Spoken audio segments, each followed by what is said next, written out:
Hey, welcome to Two Doctors Homestead. My name's Daniel, and I want to talk about prepping for the winter. Winter is coming, and from what I have seen, it's supposed to be a cold one. You look at stuff like Farmer's Almanac.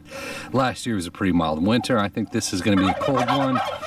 So wanted to make sure, and the turkeys are with me on this, you can see them back there, make sure you're thinking about preparing for the winter. And as much as most of this stuff should be entirely obvious, when you look at the EPA, they say about 19,000 people have died since 1979 of cold-related deaths, and you hear that every year. So as obvious as winter preparation should be, it doesn't hurt. It doesn't hurt to think about your preps. Are you ready for winter? Winter's coming. It's going to be cold, dark winter for a lot of reasons, but certainly because it's almost wintertime, right? It's fall right now. So some of the stuff I said is going to be obvious. I want to go through it. I want to look at it. First thing to think about for the winter, once again, should be obvious, is a good jacket. So get your jackets out now. Try them on. Do they still fit you? Did you gain some weight? Did you lose some weight? Check your jackets, right? And some winter advice is take them with you when you go out. I know people that, hey, you're going somewhere real quick, or you're going in the store, or you're going from garage to garage on your way to work, so you don't bring a jacket, you just hop in the car and use the heater, and people get in trouble every year for that. You might get trapped in your car.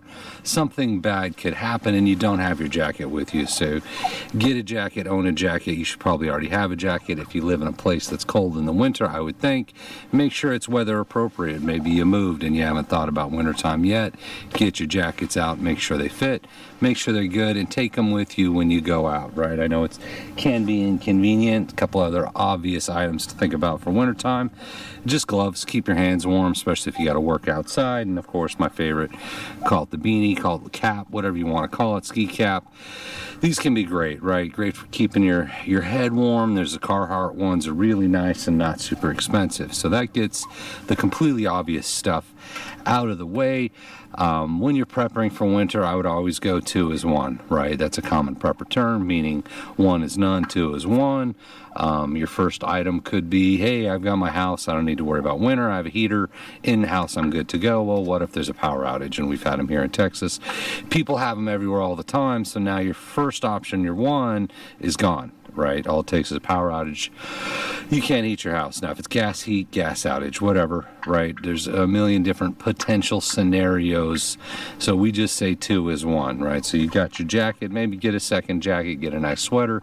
2 is 1. So we want to go to the next step and say, okay, beyond your obvious, you got your house, the heater works great, you don't have to worry about it.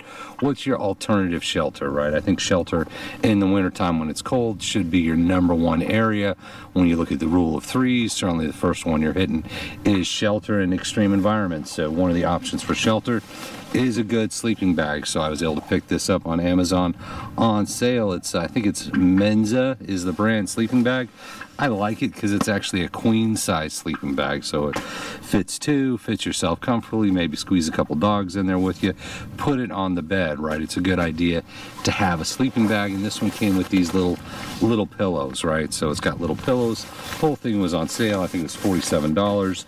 Seems like really good quality. I'm not going to pull it out of the bag, but I can drop a link if anyone's interested. It was a good price, and that's one thing about shopping for cold weather gear off season, right? You're always going to get better prices than in the middle of winter time. So think about a sleeping bag. If you don't have one, you might say, I don't go camping, I don't need a sleeping bag. Well, it could work in your house too, right? If the power goes out, if it gets cold, sleeping bag will keep you warm. You could throw it on your bed and try to stay warm. So the next item that goes along with the sleeping bag is a good blanket. This is a pack mule. So again, pick this up on sale. It's actually a military style poncho liner, super warm, feels really good, and it comes with a stuff sack. So if you had to bug out or you just want to throw it in the car, it's already in a stuff sack. But any good blanket will do for the wintertime, or maybe a couple good blankets. And really a lot of this depends on where you're at. If you live in Southern California, maybe you're not as worried about winter as if you live in Minnesota, right? But either way, think about the winter, think about cold winter, blanket, sleeping bag, good clothing. The next item picked up here, this is a reusable poncho, right? You can get cheap plastic ponchos. This was a little more expensive. You can see the picture here. It's a full-size body poncho, reusable, of course made in China. Comes with a nice pouch, and you can see it's good quality, right? So you might want to think about, rather than just a regular disposable poncho, more of a reusable poncho. So this one was nice because it comes with the pouch, feels like good quality. If you get wet, the cold will hit you harder, faster, right? And I made videos on that talking about the effects of cold. If you're wet and it's freezing outside, you're going to die a lot faster. You're going to go into hypothermia a lot faster than if you're dry. So even something like a poncho, whether it's a nicer one, a little step up in quality, or a disposable, you want to stay dry in any situation where it's cold outside. Don't let the hypothermia get you. So we'll go back to the basics here. Of course, food and water. Right, we've got our emergency ration. I have my emergency drinking water. It doesn't have to be these, but you want to have extra food and water. What if you get snowed in? What if you get trapped in your car? What if? A lot of what ifs. But in the wintertime, especially in a cold winter, think about extra food and water. Have at least a couple days, couple months, couple years, extra food and water around just in case, right? You might get isolated, you might get cut off. These are great because the package is nearly indestructible, and this has a lot of calories for the weight. This is 2,400 calories. So think about your extra food and water. Beyond food and water, of course, is heat. So we talked about the sleeping bag, the jacket. This is just a little tank top propane heater. I've used this for years. I think I have 2 of them. It literally just attaches to the top of a propane tank, puts off a ton of heat. So these are great to have, not super expensive, 9,000, 15,000 BTUs. I have used them inside before, but for liability purposes, I would say read the box, right? I think the box says not for living areas, adequate ventilation must be provided. So for insurance purposes, do what the box says, but I've found that these are great little heaters. There's Mr. Buddy heaters, there's kerosene heaters. It doesn't matter, right? Find a heater that's safe, that works for you, whether you want to do kerosene or propane. The advantage of propane is when it's stored in the propane container, has an unlimited shelf life. So you buy a propane tank, sit it aside, store it, of course, safely, and it'll still be good in 5 years, 10 years, as long as the tank doesn't rust out. So have an alternative too is one way to heat up, whether it's propane, whether it's kerosene, or whether it's firewood, right? I got my stack of firewood back there. You want to have an alternative way to heat your house other than your central heating or whatever your house happens to have. And with that, of course, you need the ability to start a fire. So I've got my fancy fire starter here. I know I've done some strikes on it before, but a good fire starter will certainly help you out, right? If you're lighting a fire in your fire pit or anything like that, you want to be able to get the fire going. Let's see if I can get some strikes on this. If it's going to work with me here. There we go. A couple little strikes. Right? You want to be able to start a fire. A good fire starter goes a long way, as does a Bic lighter, right? You don't necessarily have to have the survival toy of the fire starter. Bic lighter gets you. This will start more fires, or just good old school matches, right? This is a multi-tool, survival multi-tool, and it's got the all-weather matches in it. But you want some way to start a fire. Fires create warmth. Warmth keeps you alive in the cold. Just break it down real simple like that. So some way to start a fire, maybe 2 ways to start a fire. 2 is 1, right? So 2 ways to start a fire. The next one is going to be light, and this is fire and light. These are candle wicks, right? So this was 200 feet of candle wicks.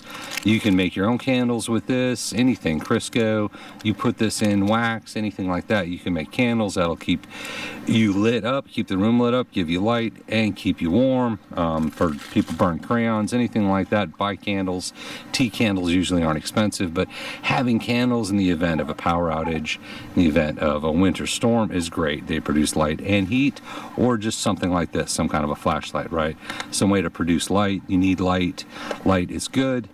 And then, of course, with any light, won't work with that one, is do you have extra batteries, right? You might want to think about extra batteries. They are super expensive right now from what I'm seeing. These have an expiration date of 05/28, and I've had them for a while, so batteries will last a long time. Maybe look for sales. I have a friend that just bought some batteries for a scope, and he paid like 10 bucks a battery. So I know batteries are getting expensive. Everything is getting expensive right now, unfortunately. But if you have flashlights, if you have a weather radio, anything like that, you need batteries. You need some way to keep it going, right? We use rechargeables, and I've got my power backup, which is the next thing to think about beyond your basics like your food, your water, your shelter, things like that, is power. Backup generator is certainly good to have for the winter. I like the multi-fuel that'll use gas or propane. Once again, you got the propane stashed. You can use it for the heater, or you can use it for your generator. Same thing, if you have fuel stashed away, you can use it for your car, you can use it for your generator, or any kind of a solar backup. We've got the solar power backup that can run the fridges and the freezers and stuff like that, give us light.